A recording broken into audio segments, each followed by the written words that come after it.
แล้วตอนนี้แม่เล่นเล่นขึ้นพื้นเงินหัวเฮียนทุกเมื่อเลยเดี๋ยวจะการอบรมการเราเนอะตัวยังเนี่ยเอาเสร็จเลย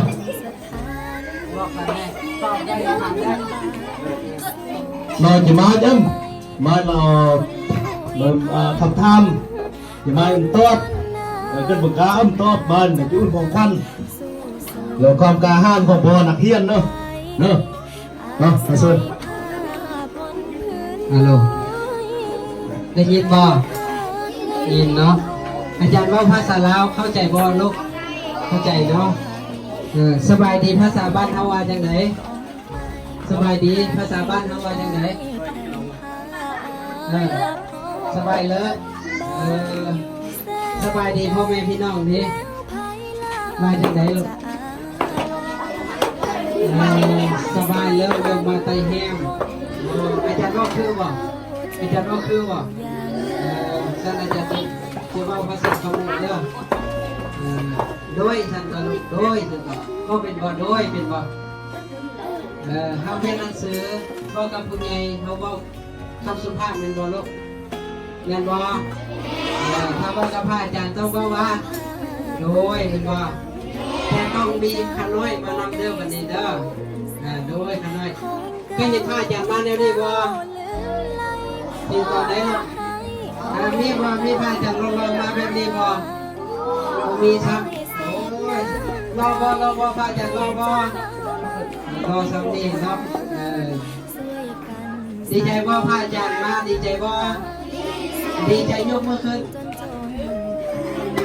ผู้ใดเสียใจเอามือลงเพราะอาจารย์เสียเมื่อเลยสิเขาเสียใจเอามือลงเลยเนาะเห็นพระอาจารย์มาแล้วเสียใจเอามือลงเอาลงวัดนี่แสดงว่าเห็นพระอาจารย์แล้วเสียใจได้ไม่พอเสียใจหรือดีใจ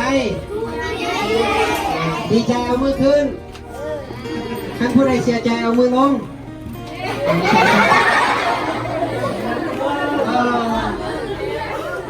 ถ้าเห็นพระอาจารย์แล้วเสียใจเนี่ยอาจารย์เสียเมื่อเลยเสียใจหรือดีใจ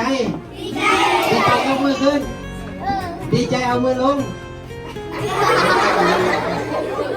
เอาลงได้แล้วเนาะโอ้โหเสียอาจารย์อีกเนาะอันนี้ทั้งภาษาธรรมะเข้ามาคนขาดสติเนาะสติในการทำฟังสติแปลว่าอย่างสติแปลว่าระลึกได้ขับพูดสติเนาะทำได้หมดตลอดเลยเนาะแล้ววันนี้เราน้ำหลังพระอาจารย์เด้อโดยสันตัวลูกโดยสันตัวโดยขน้อยสันตัวก็เป็นบ่เอาพร้อมกันเป็นโดยขน้อยโอ้ดังๆอีกทีนึงโดยขน้อยเป็นว่านี่เนาะขั้นเวลาจิตตอบอาจารย์ถามเนาะให้ว่าโดยขน้อยเด้อโดยขน้อยแปลว่าโดยคือเก่าเนาะขน้อยแปลว่าไผค่อยเป็นบอขั้นภาษาทั่วไปเป็นบอแต่บอกกับพระใช่ว่าโดยขน้อยเนาะแต่ว่าถ้าเขาเห็นคนทั่วไปสมมติเห็นในบ้านนี่เขาว่าอย่างไรสบายดีเป็นบอถ้าเห็นท่าได้สิว่าแนวไหนฮะท่านจะทำโอเมนลูกจือไว้ก่อนถ้าอยากเห็นท่าเราเขาจะทำว่าสบายดีพระเดี๋ยวนี้เขาจะว่าแนวไหนลูกจะว่าเนี่ยใดผู้ใดตอบได้มีรางวัลคือทั่วไปเวลาไอ้ครูมาเขาว่าสบายดีในครูเป็นบอถ้าอาจารย์ย่างเข้ามาเขาจะมาเจอสบายดีพระอาจารย์บอลูกสบายดีพระอาจารย์บอเขาบอกเข้าใจเนาะท่านว่าเห็นพระแล้วอยากถามว่าสบายดีเขาต้องวันนมัสการเข้าใจบอลูกนมัสการแล้วก็ดังๆพร้อมกันนมัสการพระอาจารย์ นมัสการพระอาจารย์นมัสการแปลว่าหยัง สบายดี แปลว่า สบายดี สบายดีนะครับว่านมัสการพร้อมกัน1 2 3นมัสการพระอาจารย์เต็มๆ1 2 3เอาพวกได้เห็นน้ำอาจารย์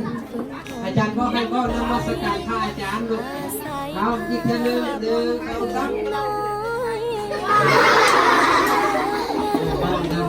เอาว่าน้ำหลังเด้อวันนี้เด้อนักเรียนดีนมาสนดีมีระเบียบเวลาเบากับพระ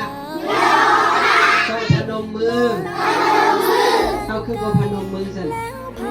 นี่นกจังสิลูกพนมมือเอาอีกทีนึงนักเรียนดีนมาสนดีเวลาเบากับพระต้องพนมมือพนมมือไว้ลูกบางคนนี่พนมมือมาถูกเนาะอันนี้แปลว่านกเมนบ่หรือว่าพนมมือเนาะแปลว่านกเขาเคยนกคู่บ่เคยนกเมย์บ่ไว้นะพนมมือขึ้นและกล่าวเอาคำว่านมัสการพระอาจารย์พร้อมกัน1 2 3นำมือไว้นมัสการพระอาจารย์อีกเท่านึงดังกว่านี้ให้ว่าดีกว่านี้ลูกนมัสการคือเก่าลูกเอา1 2 3นมัสการพระอาจารย์แปลว่ายังสบายดีพระอาจารย์นะบ่ยังได้บ่คาถาเย็นเก่งสิ่งได้ทีหนึ่งตลอดยังได้บ่ผู้ใดมีเนี่ยผู้ใดมีคาถาดีมานี่มีบ่ เด้หมด ผู้ใดมีคาถาดีคาถาเย็นเก่งเอาผู้ใดนักเย็นเก่งอยู่ห้องเขายกมือขึ้นมีบ่นักเย็นเก่งโอ้เก่งครับอันนี้นักเย็นเก่งบ่ลูกมานี่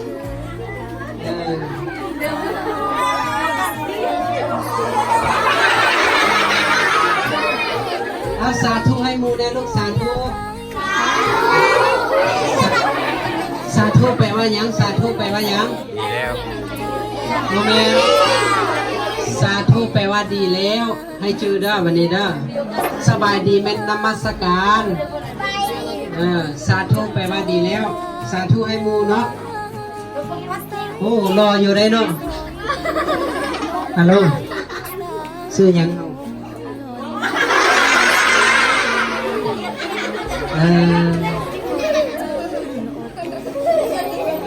คุณหมอบ่มีสื่อคุณบ่บอกสื่อเนาะสบายเลย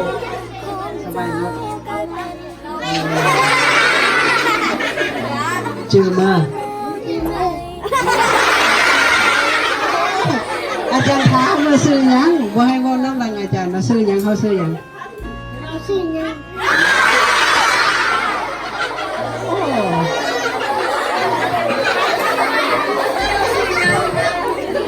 แสดงว่าเขาว่าภาษาลาวกับว่าเข้าใจว่าภาษาขมูกับว่าเข้าใจอาจารย์ต้องใช้ภาษาอังกฤษเนาะ What is your name เนาะโอ้จังสินักเรียนเก่งอยู่บ่ที่นึงอยู่บ่นักเรียนเก่งบ่ไปบอนสาธุให้หมู่เนี่ยลูกสาธุโอ้อาจารย์ยอมเลยเนาะว่าภาษาคนบ่รู้เรื่องนะผู้ใดอยากได้คาถาเฮียนเก่งเฮ็ดน้ำพระอาจารย์เด้อแล้วก็เว้าไปพร้อมโดยแม่ลูกบ่ว่าเฮ็ดบ่ใส่คำว่าเนาะให้ใส่คำว่าโดยขน้อยจือว่าเวลาเว้ากับพ่อแม่ก็โดยขน้อยเวลาเว้าคู่กับครูบาอาจารย์ก็ว่าโดยแม่นบ่แล้ววันนี้เอาสิมาเรียนคาถาเรียนเก่งอยากได้บ่คาถาเรียนเก่ง ให้ตั้งใจเด้อวันนี้บ่ให้แซวกันบ่ให้บ่นเนาะคาถาเขียนจริงอันนี้เป็นยังลูกอันนี้เป็นยังนี่นี่นี่นี่นี่ ใช่ อยู่ในมียังลูกวันนี้อยู่ในมียังหัวใจเขาพูดแล้วนะนี่แมนเขาพูดแล้วมีตา มีปาก มีหู มีหัวใจมันบ้างแต่ว่าถ้าผู้ใดพูดจักใส่ประโยชน์เหล่านี้เวลาเรียนหนังสือผู้นั้นจะเรียนเก่งเลยลูกเอาตาเบิงที่น้ำพาอาจารย์ตาเบิงโมเมนต์เบิงหนังสือบ้านน้ำอาจารย์และเฮ็ดน้ำอาจารย์เข้าใจบ่ตาเบิง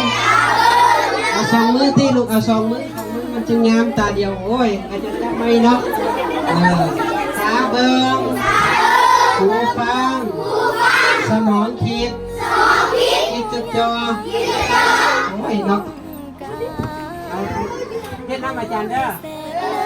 โดยแม่เฮ็ดน้ำอาจารย์เด้อตาเบิกหูฟัง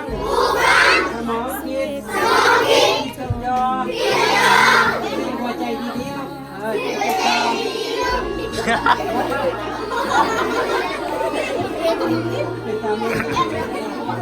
เริ่มไหม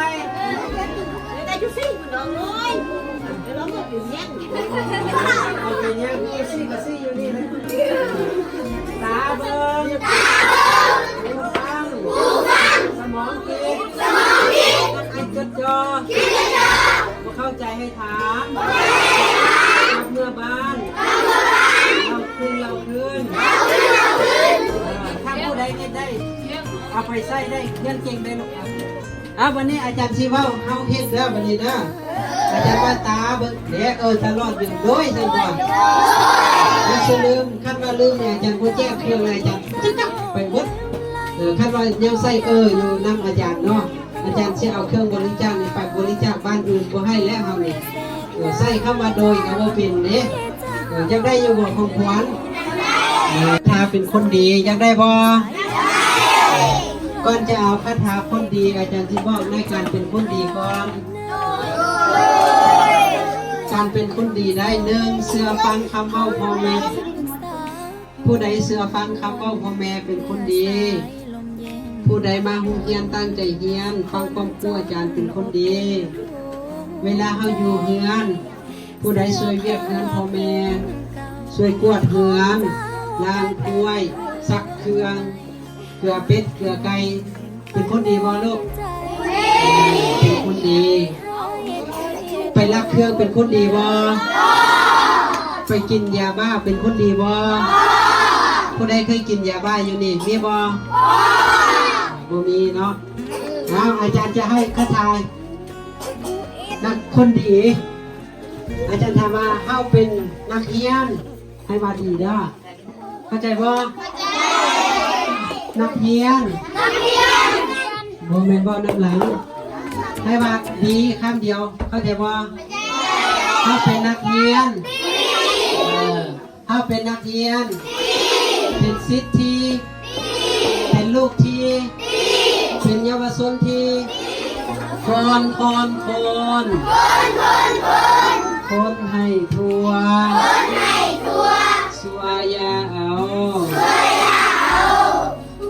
พวกหลานก็เฮ็ดสองมือที่อาจารย์เอาไว้ก่อนสัวยาเอาเอายามียาลนคนยาหัว